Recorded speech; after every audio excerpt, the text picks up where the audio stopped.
Have you been injured or hurt on someone else's property? Well, if so, you may be a victim of premises liability. It's hard to know what to do, and that's what we're going to talk about today. Premises liability with our good friends from Tate Law Group. Joining me right now is attorney Jim Shipley. Hi, Jim. How are you? Hey, Natalie. I'm well. Thank you. Let's talk about premises liability. First, for some of our viewers who may not be familiar with premises liability, what exactly is it? Premise liability is a term that lawyers use, but it is essentially, it's when someone is injured on the premise of another person. And a premise could be, it's either someone's home, maybe at a business, anything that another person owns and has the duty to maintain in a safe condition.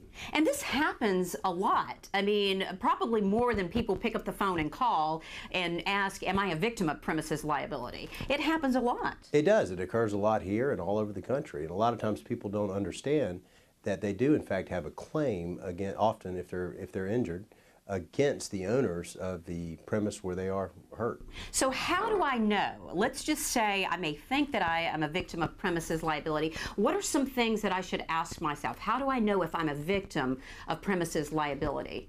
Well, I think one of the first things you can do is call a lawyer.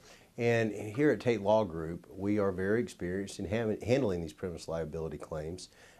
Because, you know, not being a lawyer, you don't exactly know whether or not you do have a case. If you call, you're going to have the opportunity to speak, you know, with myself or any of the other attorneys here. There's a number of firms in town. They're very good firms, but there are also some firms where you're not going to get the chance to talk to a lawyer. We make sure that you have access to lawyers and that we can listen and that we can explain to you what your case may or may not be. So with premises liability, now there are different types of this type of injury. So can you give me some examples of maybe some things, some examples of premises liability and maybe some examples of cases that Tate Law Group has been a part of? Examples of these type cases are, for number one, when somebody goes onto a premise and there's a dangerous condition that exists. And that dangerous condition may be what's called a static condition, meaning, and for an example of that would be, you have a staircase that has been failed to be maintained properly. There could be cutouts out of it, and as you're traversing the staircase, you know, the person could trip on that cutout area and then fall down the stairs and then injure themselves. And I think that's a good example of a premise liability case where the owner simply forgot to keep up their premises.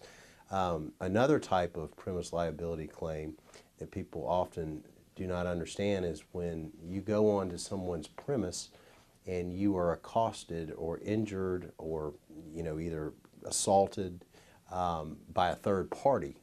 That is a type of premise liability claim. And, you know, you may ask, well, why is the premise owner responsible if another party has assaulted me on their premise? The reason for that is there's often a very detailed history of violence that has occurred on these premise where somebody is in fact assaulted. And you're not going to know that until you contact a lawyer, and a lawyer really who knows what they're doing, and they can get the history of either police calls there, maybe the facility has internal security where you're going to find security reports, maybe there's other witnesses that the same thing has happened to. And, you know, those are really the two main types of premise cases. To win a premises liability case, do you need a big firm? Do you need a bunch of attorneys? Or can you win a premises liability case with a small firm? I mean, what should you be looking for? And that's a good question. Absolutely. You do not need a firm with 100, 200 lawyers, something like that. And in fact, you'll find that most firms that represent plaintiffs and individuals are smaller firms. You know, they may have a handful of lawyers and a very good support staff. So no, you absolutely do not need a larger firm, but you need to find a firm that specializes only in representing individuals, as we do here. You'll find some firms out there that do the majority defense work and like to dabble in plaintiff work when they can.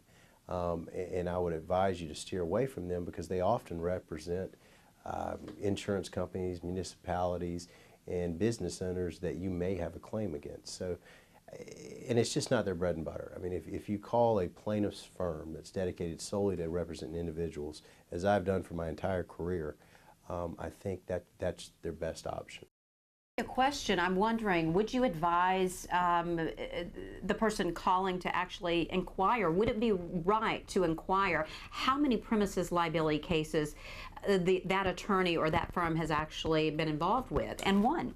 Absolutely. I think that's a very good question, is to ask the lawyer who you speak with, have you ever been involved in a premise liability case? Have you ever filed one? How many have you filed? Because just like anything in life, you're going to get better as an attorney the more of these cases that you have. You know what the issues are. You know how to go about securing the evidence. I'd want a doctor that's, if I had to have my heart worked on, that hasn't performed 0 heart surgeries, and I'm his first one. You want a physician that does this every day, and I think that's a very good question that anyone should ask the attorney. Thanks so much, Jim. It's always great to see you. You too, Natalie. Thank you so much. If you'd like more information on Tate Law Group or premises liability, all you have to do is go to the information you see right there on your screen. You can also check out our website. That's WSAV.com.